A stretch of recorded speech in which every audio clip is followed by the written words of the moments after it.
I was reading in the paper the other day how all these great companies started in a garage. I mean, apparently Walt Disney got his ideas first in a garage, and Hewlett-Packard started in a garage, and Apple Computer, Steve Jobs, he started in a garage too. Can you imagine that? All these great ideas right here in a garage. Even Heinz started in a garage. You know, I've never started anything in my garage. I once started my 1978 Pinto, but I don't know if that counts. And as you can see, I once started to clean my garage, but I never got anywhere with that either. It's going to cost me about $100,000 a year to send my son to college so he can come up with some great ideas. You know, I can get a garage for about a third of that. 4 years of college without a single good idea. My problem? Living in the dorm. When I graduated, my father said, if you want to come home to live, you got to live in the garage. Only now do I appreciate his wisdom. Laundry rooms? I looked it up on the internet. Not one single good idea started in a laundry room.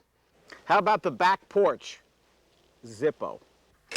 Hey, even the crooks have caught on to this. There's not one recorded case of a bank robbery being planned in a storeroom.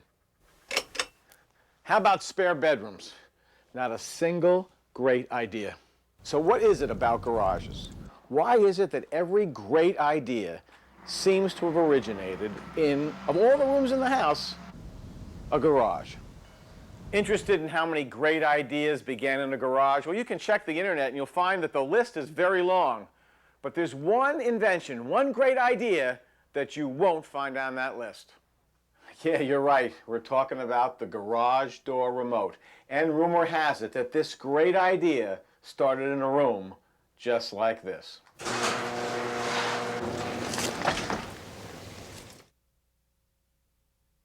Well, it's that big decision time of the year again. What am I going to do with all these leaves? I can blow them out, or I can suck them out, or I can rake them out, or I can pay somebody to rake them out, blow them out, or suck them up. I mean, all these leaves can't possibly be mine, can they? Take my neighbor, for example. He's very, very particular. He puts all his leaves in these neat little bags. And how do I know that all these leaves are really his? Hey, wait a second. This looks like one of mine. Here's a great idea. Let's put little stickers on all our leaves. Then we'd know whose was whose. Uh-oh. Here's a green one. That's not mine. Why do people hate raking leaves? Because it makes no sense. God's other plans all make sense. It rains, for example. The plants grow. We eat the plants. We live. And then all we do is complain about the rain. Here's another. It snows, we shovel the snow, we hurt our backs. We stay home from work, we watch Channel 8, the ratings increase. Channel 8 makes more money, I get a raise. Another perfect plan. You know what? I'm not going to rake the leaves this year. Nope, not going to rake them. I'm going to let them decompose. They will suffocate the lawn, they will strangulate the grass, and then next year, my lawn will be dead. And then I won't have to mow it. And I can stay home and watch Channel 8. You should do the same. I could use the raise. Again, the end of the year, end of 2003, and all these magazines are publishing lists, you know, like the 10 best ways to lose weight, the 20 best places to go ice fishing. Here's the list of the 100 greatest basketball players, and of course a list of some of the best things about Indianapolis. Last night on cable, I watched this television program that ranked the 100 most influential people of the last millennium. I didn't think I had a chance to get on the list, and then they gave the number 45 slot to Genghis Khan. I mean, here's a guy who raped and pillaged and murdered. I started to get optimistic. Maybe there is a spot for me. When the name Thomas Edison came up, I figured my chances were pretty slim. I did invent a way to match up my socks when they come out of the laundry by putting a safety pin in them. I don't think that compares to the light bulb, but you may feel differently. Anyway, I'd like to get on this list someday. I mean, I'm just over 55, so I figure, God willing, I have at least 35, 40 years to do something really spectacular.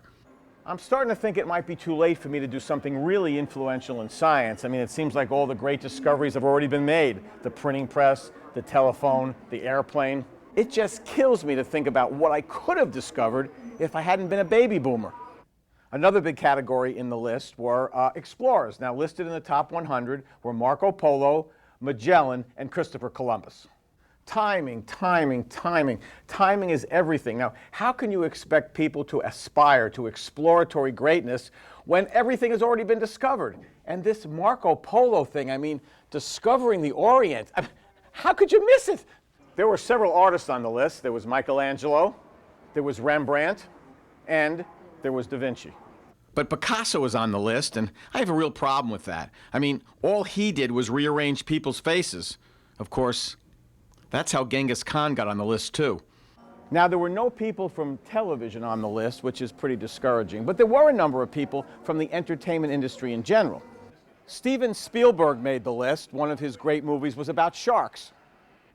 Which reminds me, there were no lawyers on the list either.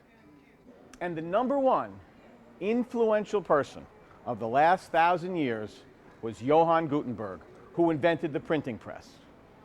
Philo Farnsworth, who invented the television, he wasn't on the list. I just finished reading dozens and dozens of articles and fan comments about the melee in Detroit. Most people seem more interested in fixing blame than fixing this in the future. Then Wallace is fouled. But where does fault begin? A flagrant foul?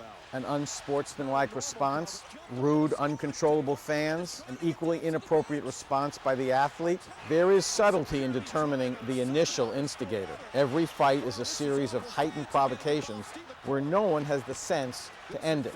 This is very, very dangerous. I recently interviewed a man who teaches law enforcement officers the art of restraint. There's too much danger involved, terminate it. If you know who you're chasing, terminate it. If your supervisor tells you to shut it down, terminate it. Not a single person in that melee exhibited any of that quality. If they had, none of this would have happened. This incident is a chilling reminder of what can happen when athletes who make millions a year think they can behave intolerably, and fans who pay big bucks for a ticket feel entitled as well. Artesta's in the stands! I believe the suspensions have been appropriate. Going up in the stands to punch a fan is not self-defense, it's revenge. But let's let the fans know that their abhorrent behavior has consequences.